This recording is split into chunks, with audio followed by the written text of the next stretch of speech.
right, well, hello and welcome everyone. Hope you are having a good Tuesday so far. Today's learning session is titled Utilizing Service and Resource Sharing Approaches to Address Challenges Among Local Health Departments.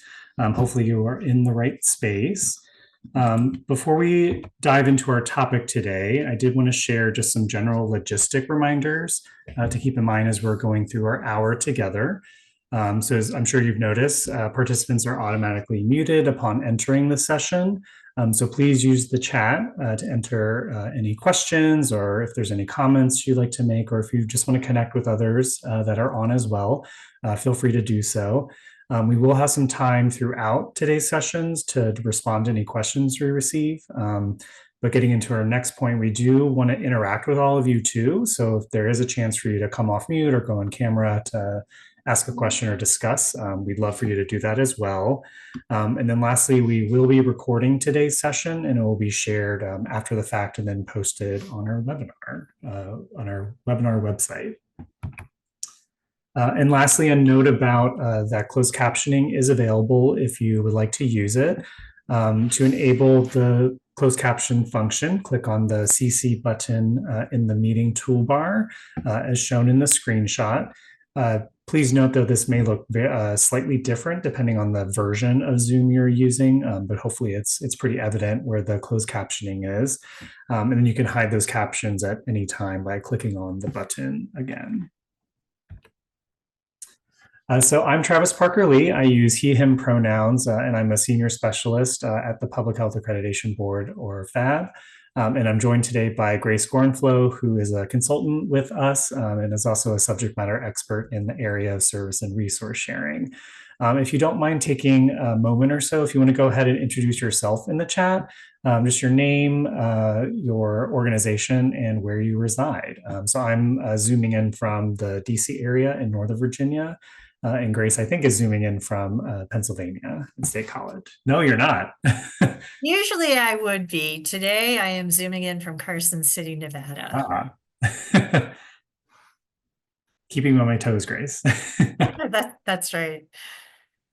And then again, quickly before we dive into the content, just wanted to share kind of our time together today, what we hope to accomplish. So you'll see the objectives here on the screen, and then a short agenda for what we will cover. So we'll do just a short overview of service and resource sharing and some approaches, potentially talk about some local health department and participant challenge examples.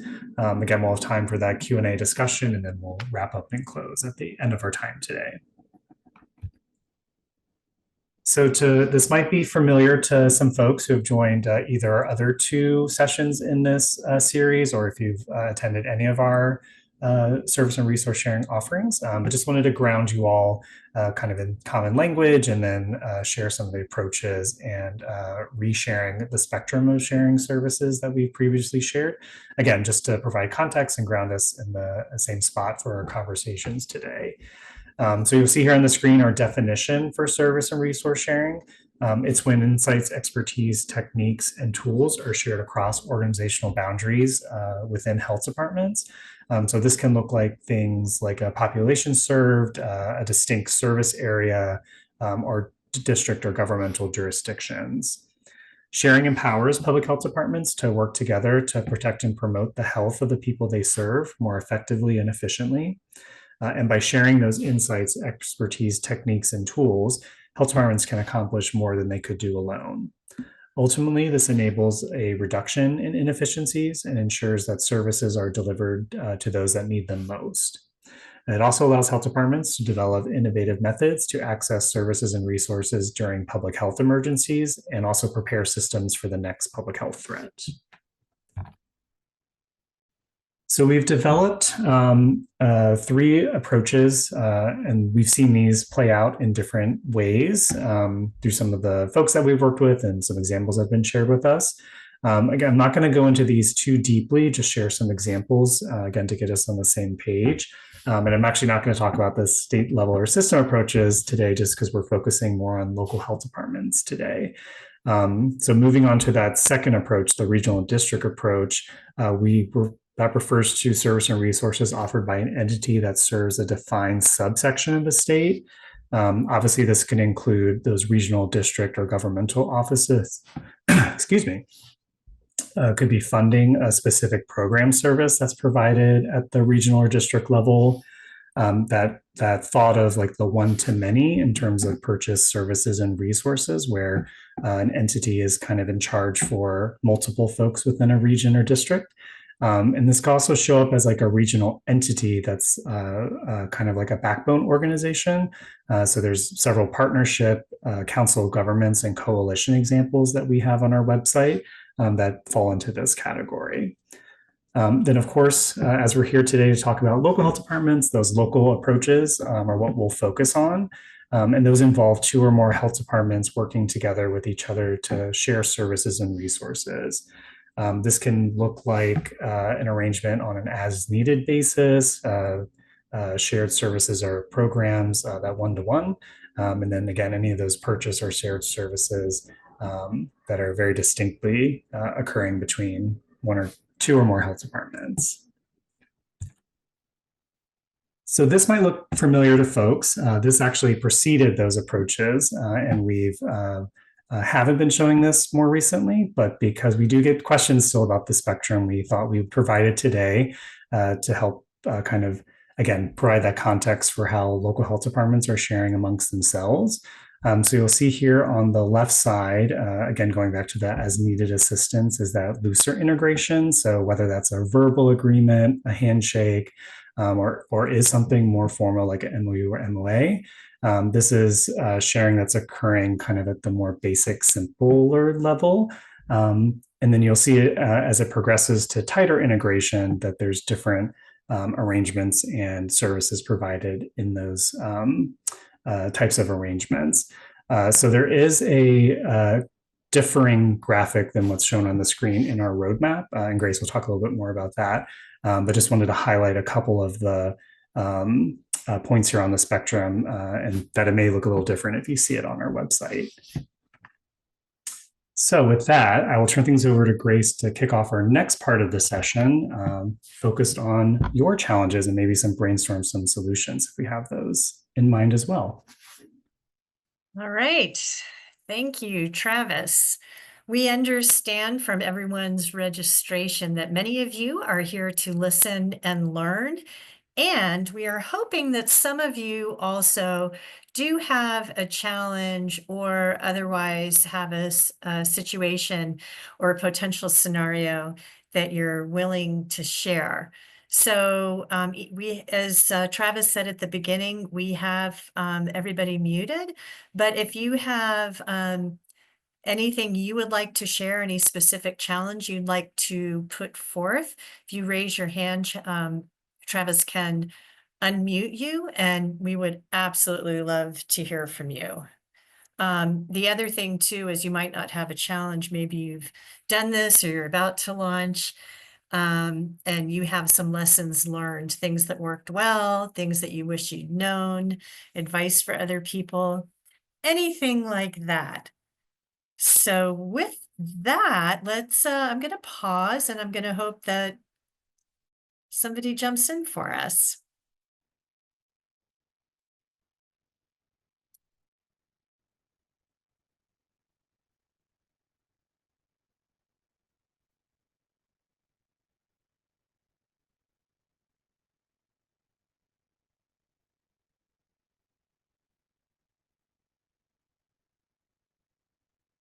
Okay, so I waited the requisite 10 seconds that one is supposed to wait. We do have some challenges that that we plan to share with you, as well as resources that can assist in those challenges.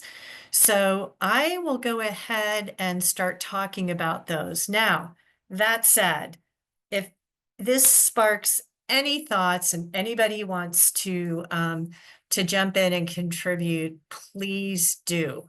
Okay, we'd really, really like to have some peer sharing go on to the degree possible. So can I just say something really quickly? Yes, Jennifer, please remind us where you're from. I'm from Milford Health Department in Milford, Connecticut. Okay, great. And so I want to just say, like, one of the challenges we have in local health is, or at least in my department, is that working with other community organizations and agencies. So oftentimes I feel like I work in the community health division, but often looked at as like a regulatory person. So that partnership is not often trustworthy, where that's not even my lane. I'm not coming to enforce anything, but just collaborate more. And so working around those challenges and getting tips around that would be beneficial for me. All right, great. Thank you for that, Jennifer. As soon as you started talking, I actually thought, I wonder if this has to do with the fact that you're government and they're not. And there is a suspicion or wariness, or people are kind of holding back as a result. So we saw this a little bit back, oh gosh, several years ago. We funded about 10 sites that comprised health departments and community partners collaborating. And that was when we were seeking to learn what would really work well. And and this also had a specific focus on equity. In fact, one of our sites was there in Connecticut. So I I know that this came up a couple of times with a couple of our grantees, and I know that something that was helpful, and this actually came into play also working not only with other community organizations, but with community members. And I would say there are a few things that come in when that we've also seen elsewhere when it comes to developing trust. The very first thing is to understand that it can't be rushed. And as a result, your timeline may need to be extended, which is a really tough message to send, because often, we know work is grant funded and there are deadlines, and grants are written in a way essentially that says, this is what we're going to do. We're going to go into the community. And if you're just starting, you can't jump right in. I mean, if you don't have pre-existing relationships, it's very difficult to jump in and try to accomplish whatever it is that you're setting out to accomplish. So it's important to anticipate that there will be time, and if at all possible, build that into your grant timeline.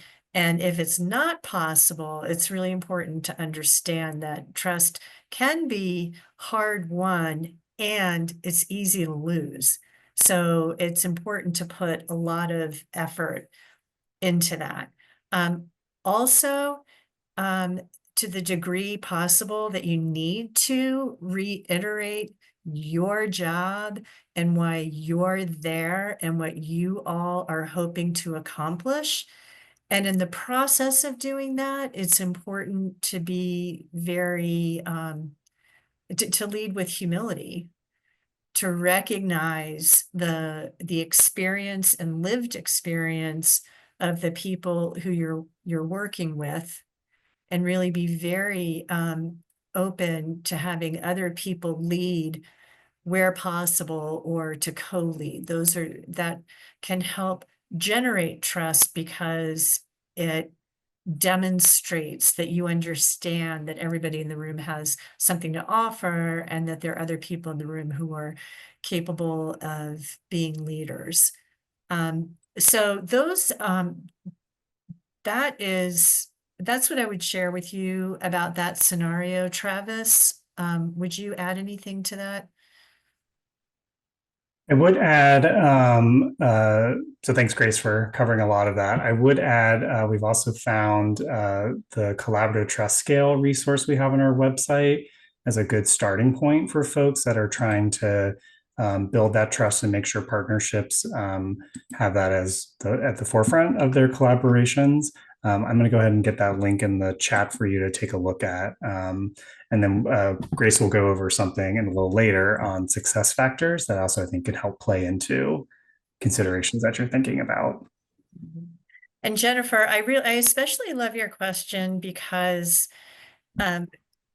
trust is such a key ingredient with any kind of sharing. And because it's not tangible, it's often not something that is directly and deliberately tended to, especially when you're in the process of getting funds to begin with. So I'll put that out there. And then there are two tools that I recommend. One is the one that, excuse me, that Travis is sharing. And the other one is something called the Wilder Collaboration Survey. Both of those, we've gotten really good feedback on the benefit of using both of those. So, do you have any Great. follow-up Thank questions? thank you. No, that's great. I'm going to try that. I've been working with this group. I mean, it's food insecurity, this main group. And for this group, I mean, they're thinking, you know, all they're going to do is regulate and do all this other stuff. And Yeah. it's been a while, and just trying to build upon this relationship that I started before COVID. So it's taken some time. But yes, I appreciate this, and I will look into these two surveys. Thank you. Okay, sure. You're welcome. I will say that when we work with state agencies, we really beat the drum about planning, needing to build in planning phases in a way that may not always happen when states are giving out funding. So thanks, Jennifer. Appreciate your contribution. And then Rich, you have your hands up as well. Hi, briefly, I'll apologize in advance for not having a ton of details, but I got an invite just 10 days ago from our state health department. My peer up there over QI has invited some of the agencies around the state to be part of a QI advocates group. So, you know, looking at sharing resources and best practices is what I'm hoping comes out of it. Details to be announced, but I'm excited to get that invite because it's from here from Las Vegas in our Southern Nevada Health District to get to the state. It's an 8-hour drive. So it's not easy to meet face to face with any of these folks. So I was really excited to get that invite and be part of a group and to learn more and share and receive other stuff. Thanks. All right, so shout out to Rich. Nice to be in the same state as you, even if we're 8 hours away by car. I think that's also a really great example when we think about the spectrum of sharing arrangements of something further to the left on the spectrum where it can be relatively informal, and especially in a state like Nevada, because it's a largely centralized state in terms of the numbers of health departments, but largely decentralized when you think about the population centers. I think it's great to have that kind of state local collaboration, because that really will not only hopefully will everybody be enriched. I'm just thinking that to be able to lend your expertise to the state when they work with local counties and local boards of health, I think that could be incredibly useful. So that's great to hear. I'll look forward to hearing how that goes. All right, great. Dr. Grisette? It would be nice to unmute myself, wouldn't it? It would. So thank you very much for this opportunity. I am actually very new, and I would definitely say I am the neophyte in the group. And so I am new to DC Health, Washington, DC, and I am the Chief Performance Officer. And so this FAB is absolutely new for me. And so if you were to give me any advice on how to get started, can you lead me or direct me in to someplace or to a website or something so I can get up to speed on what the actual process is? I have an in-house person, but that person is also new. I will eventually be spearheading our re-accreditation. All right, great. What's your advice? Okay, I am going to turn to Travis for that, but I have to say, first of all, welcome. And secondly, DC is my home. So I'm always happy to meet folks from there. So Travis? Yeah, so I went ahead and put a link into the chat. Hopefully you can get that. It's our Getting Started website. So it's basically everything you would need to know to get yourself up to speed on what's happening. And we can reach out to you directly and work with you as a health officer, just to make sure you're doing all you need to do to make sure you're prepared for the process. So I think we have your email through registration, so we'll send you a follow-up email directly too. I would love that. That would help me a lot. It will relieve some of my unnecessary anxiety, I'm quite sure. Yeah. Well, the other thing I will also add, since DC is a very interesting government entity, is you might also, FAB would be your primary source, I would say, and I would check out the Association of State and Territorial Health officials, because I believe they have a relatively new learning community for accreditation coordinators. Got something like that going on. So you might check over there also. I think Association of Territorial what? Health officials. Okay. Right. Both ways you will be connected to peers, and your peers will also, I think, help, help bring everything into focus and make this seem as doable as it is. Okay, excellent. Yeah, sure thing. Thank you very much. And I see there the collaborative trust, the Wilder collaboration factor inventory, and the FAB Getting Started. All three of them? Oh no, just the FAB Getting Started. Yeah, I would do the FAB Getting Started for your accreditation needs. And the accreditation learning community is also something that FAB runs. So we'll be sure to include that information too when we follow. Wonderful. Thank you, Travis. Yep, of course. Great. All right. Any other thoughts from folks in the room? Challenges you may be facing, something that's maybe worked in anything you've done in your efforts, or any other just questions you may have around service and resource sharing?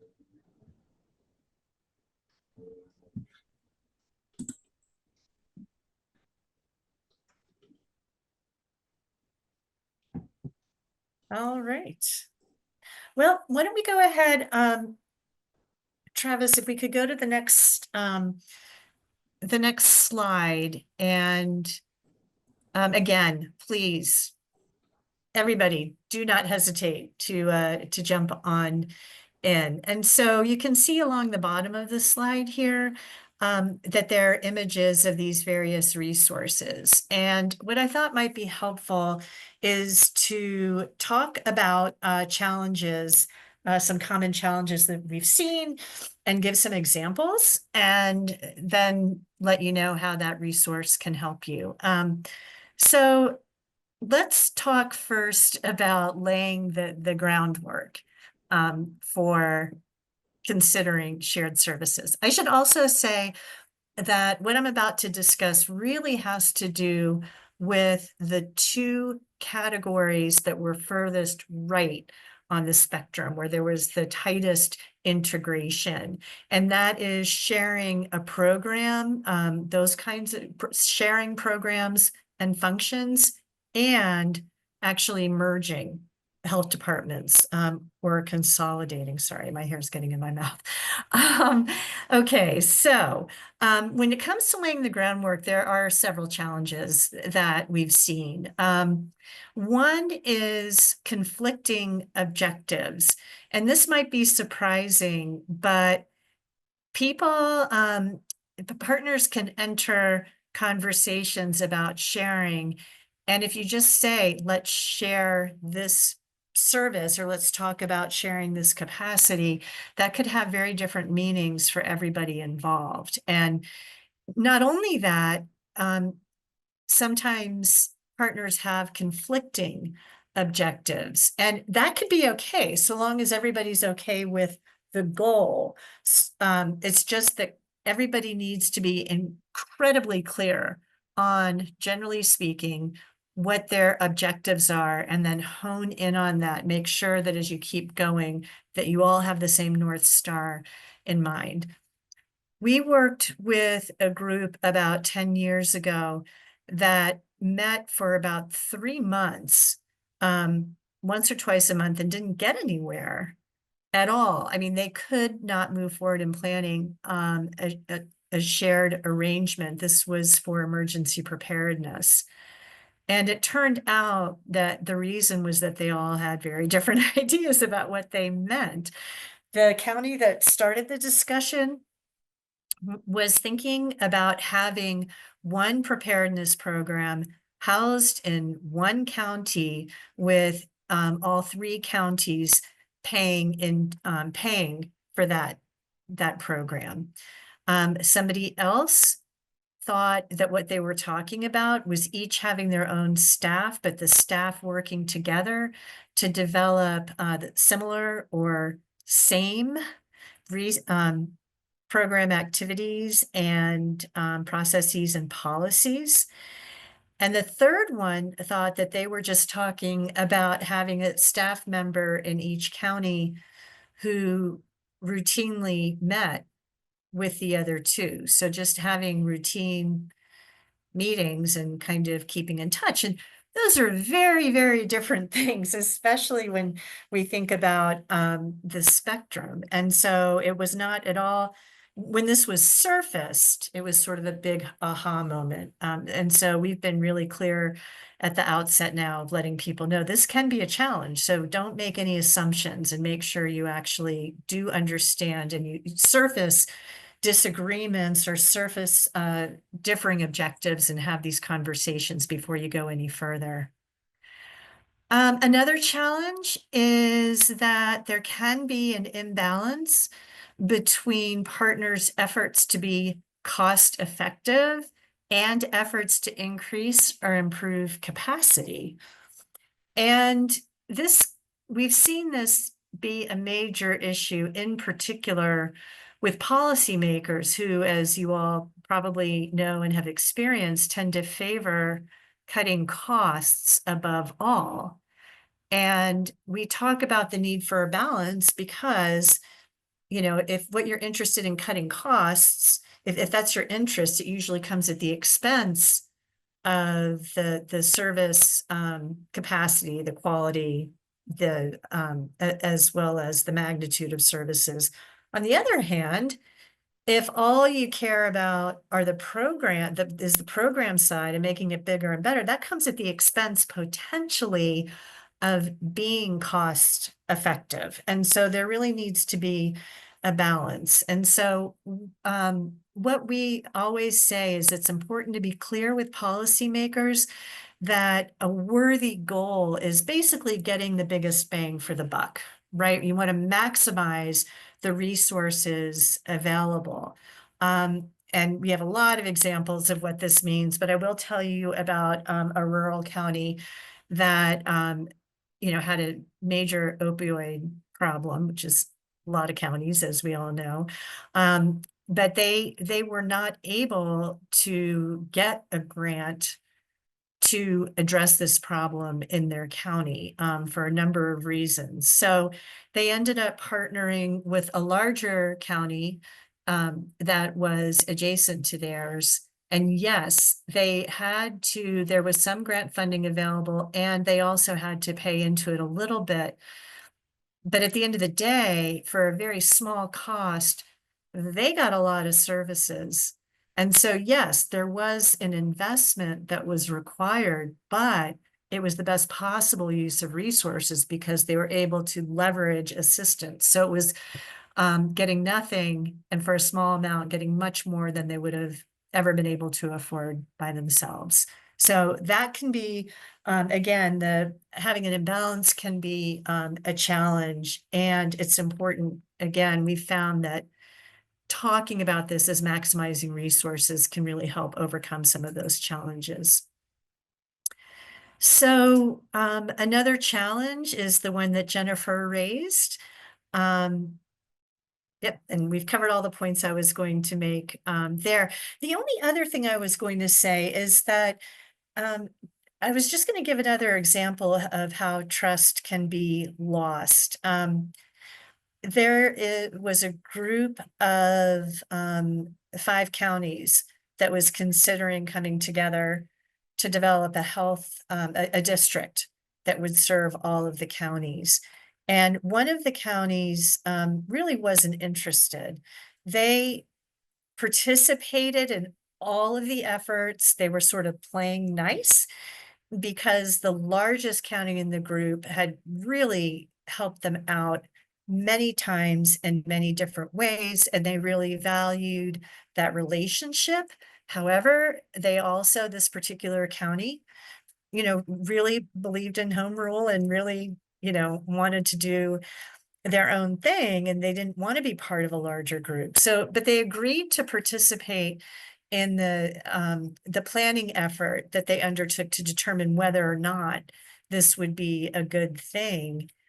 Even though they participated, their leader did not participate in most of the meetings. And when he did participate, he really didn't say anything. He was more of an observer than not. And that really damaged trust among everybody. So I'm pointing this out to say that if you are engaged in trying to get a sharing arrangement going, keep your ears up. If somebody, make sure that I would say that you always ask people who aren't participating every step of the way, every time a decision is made, or every time people are talking about their perspectives, to make sure that you do solicit feedback from everybody. And that could mean even following up after a meeting if the leader was not present, letting them know this is what we discussed, really want to hear what you're thinking. It doesn't guarantee that you're going to break down that wall, but it might help, because at the end of the day, I will tell you in this particular example, this was only going to work if all 5 counties were at the table. So it ended up being a bit of a waste of time that they got as far as they went. So and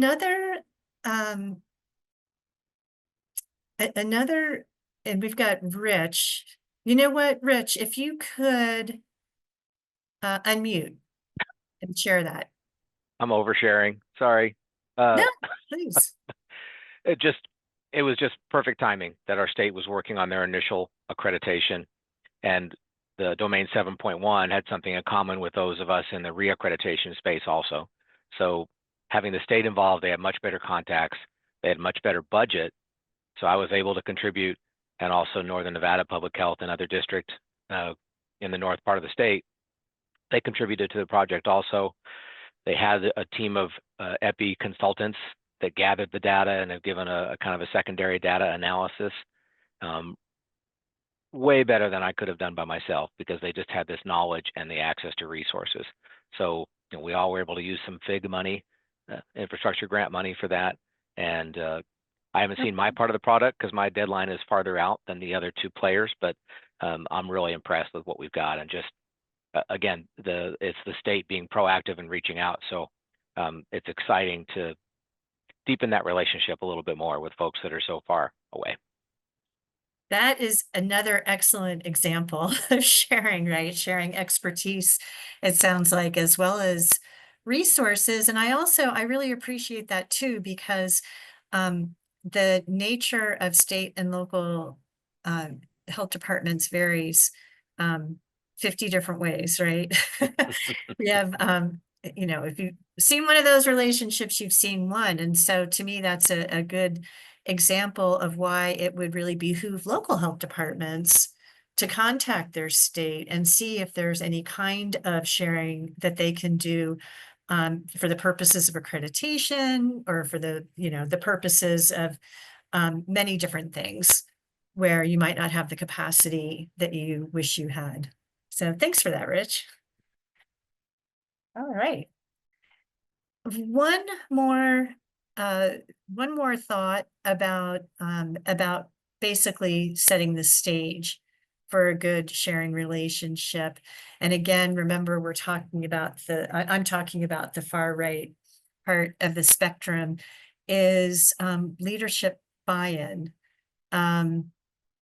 And this is very similar to what I was just saying about lack of trust, but it's important to understand that there's engaging leadership and there's really getting buy-in and ongoing support from leadership. And so what I can tell you about is there are a couple of health departments working together, and this was very interesting. Not health departments. One county had a health department, the other one did not have a health department. But in the county without a health department, the person who was sent to negotiate terms and to think about potentially becoming a health department, a two-county health department, that person was the head of the Department of Recreation. And that's because the nursing services that county offered were in that department. And supposedly the head of recreation was keeping the county manager apprised of everything that was going on. But the county manager herself never showed up for a meeting until it was the last time that the planners were meeting to decide what recommendations they were going to be presenting to the managers. And it was a game changer. Things shifted tremendously once that particular leader showed up. And it ended up actually shifting for the good. The issue is that had that manager been more involved earlier, they would have finished earlier. They would have been able to save a few months of planning. So these are all different kinds of challenges that are covered. There are a few more that I didn't address that are covered in what we call the success factors document.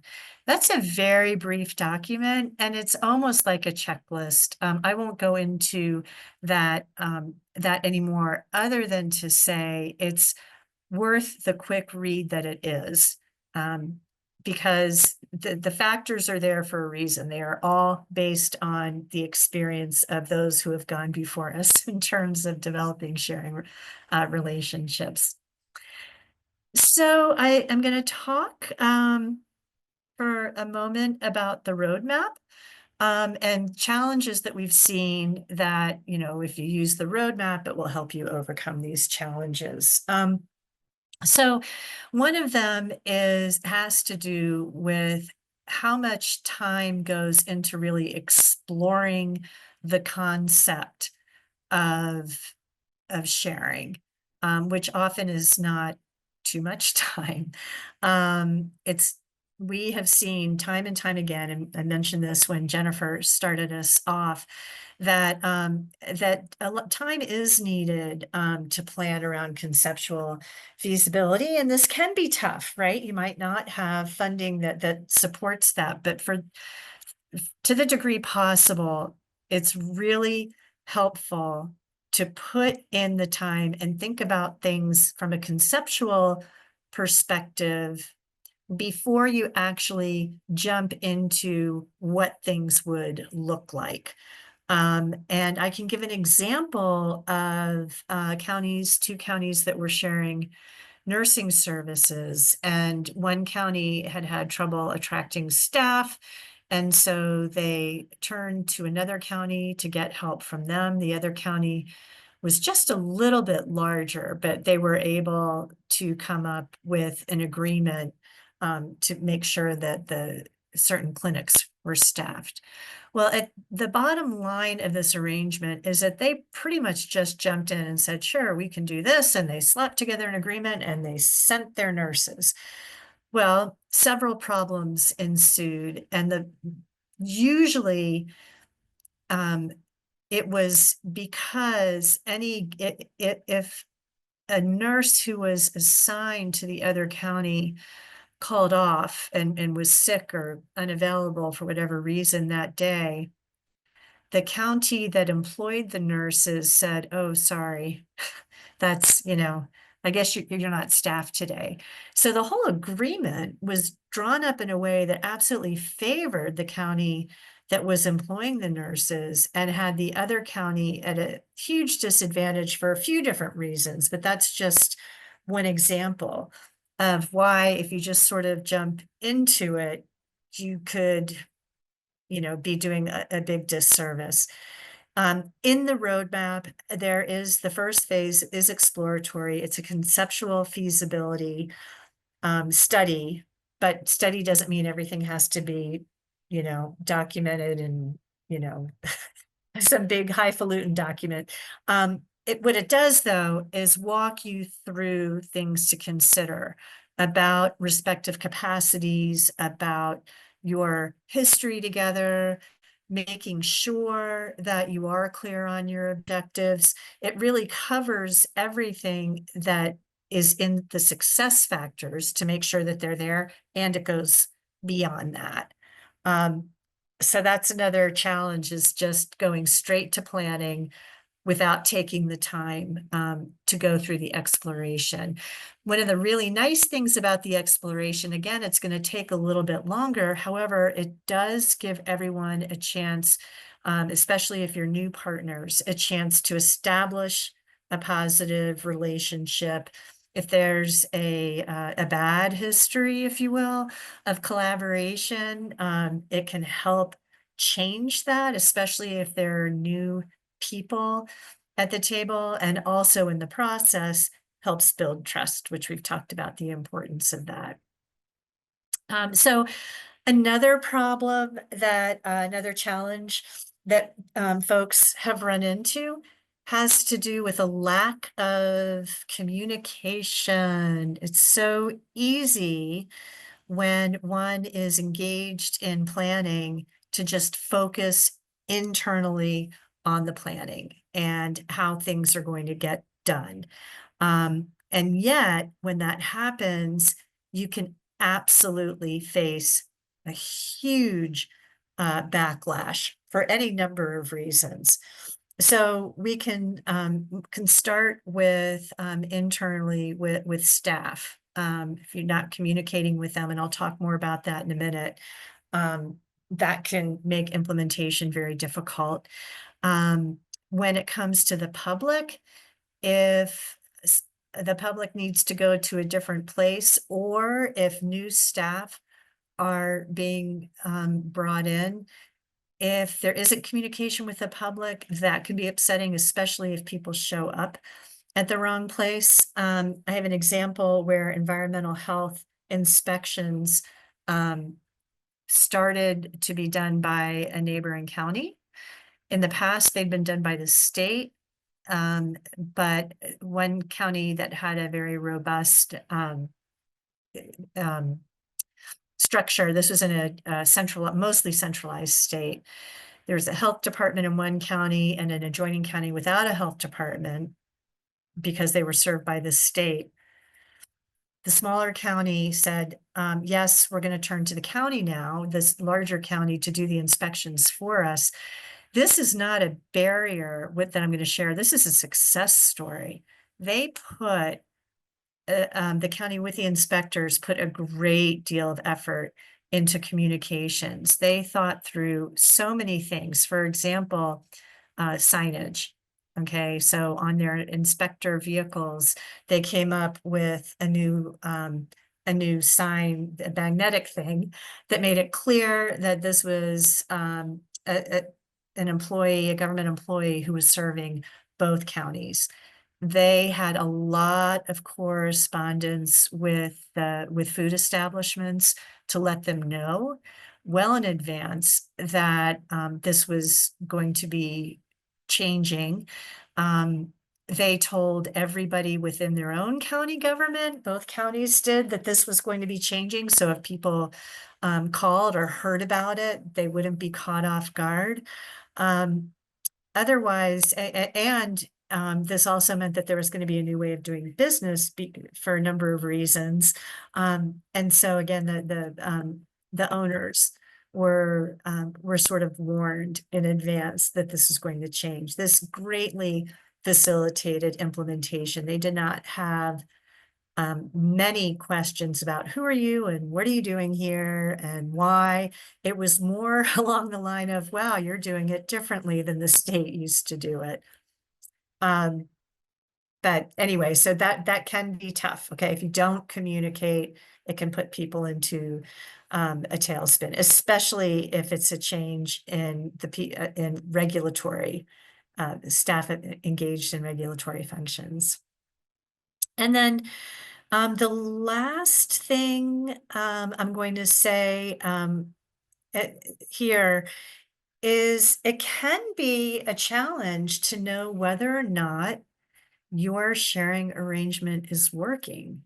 And that's a fair question, right? Down the line, you know, you have your reasons that you engaged in a sharing relationship, particularly, again, thinking towards the right-hand side of the spectrum. If you've merged health departments or consolidated them even, or even if you've decided that you're going to run a program differently and you're sharing staff or otherwise sharing capacity in a new way, your policymakers, public, Board of Health, whoever, people are going to want to know if it works. And that's something else that is addressed in the roadmap, is making sure you come up with metrics, that you get a baseline, you establish a baseline, and that you have an evaluation plan before you even implement, so that down the road, you can answer those questions. Is this working? And answer it in a way that is relevant to what people want to know about. All right. I'm going to take a breath and see if there are any other questions, comments. All right, just a couple more to go. I just have one comment on each of these last resources. There, you can, a challenge that we saw had to do with costs.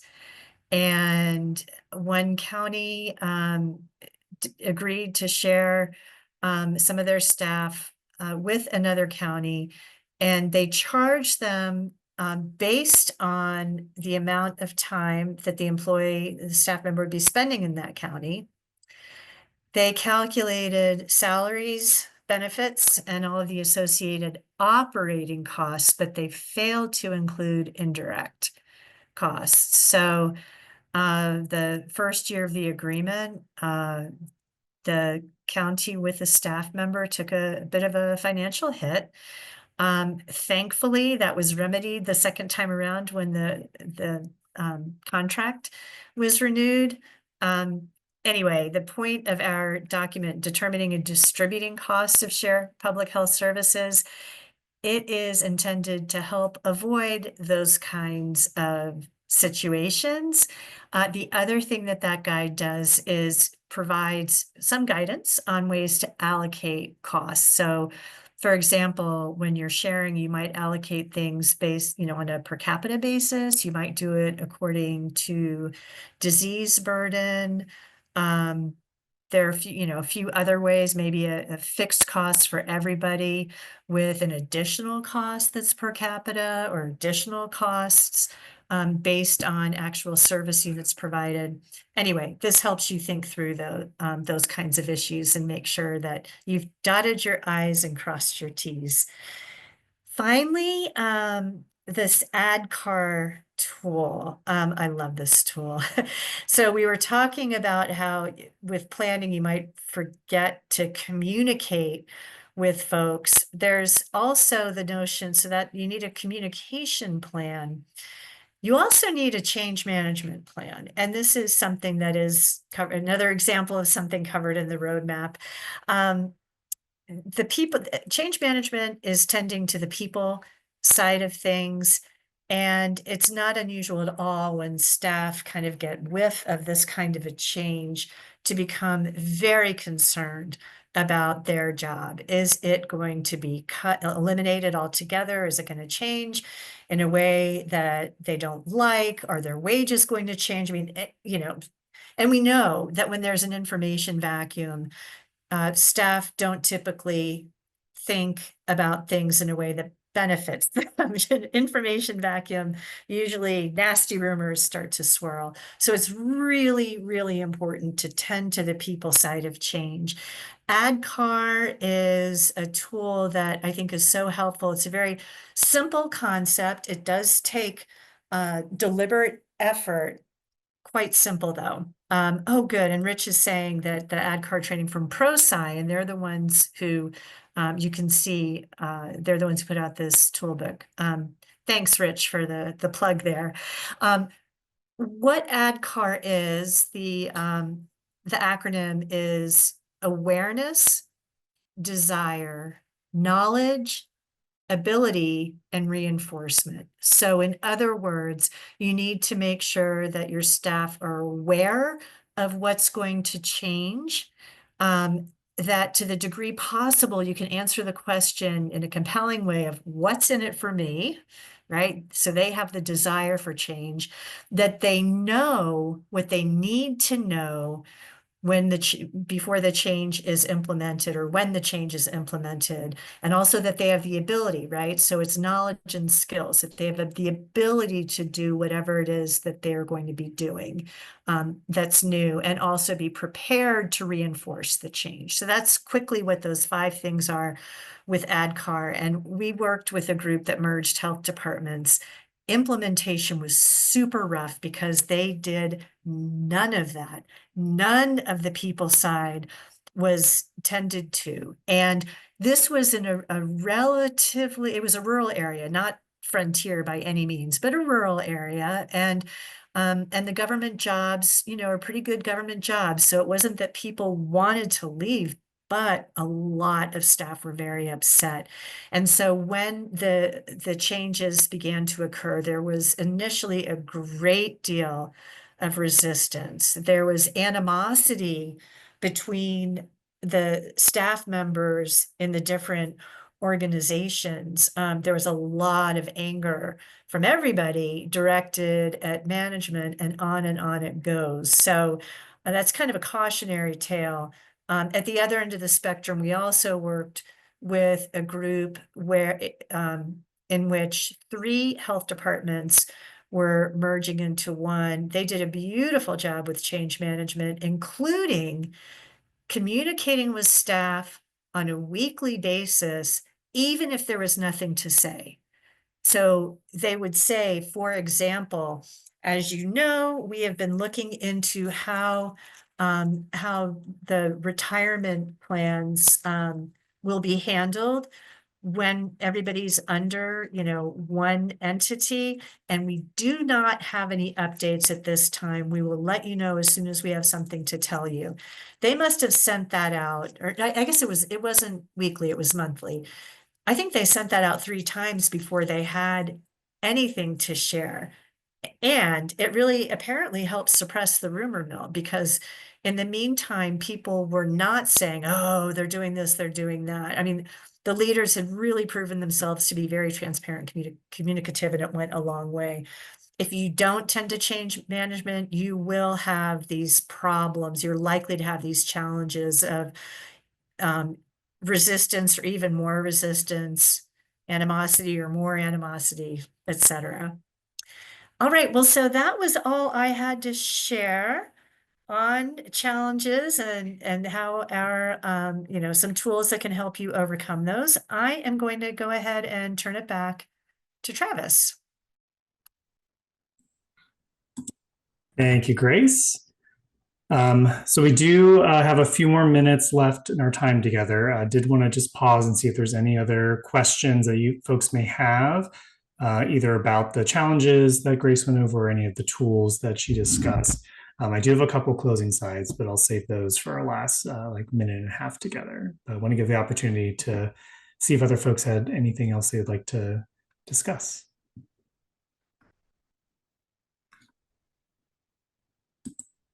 See, there is a comment from Anne. Oh, hey, Anne, I'll catch up with you offline.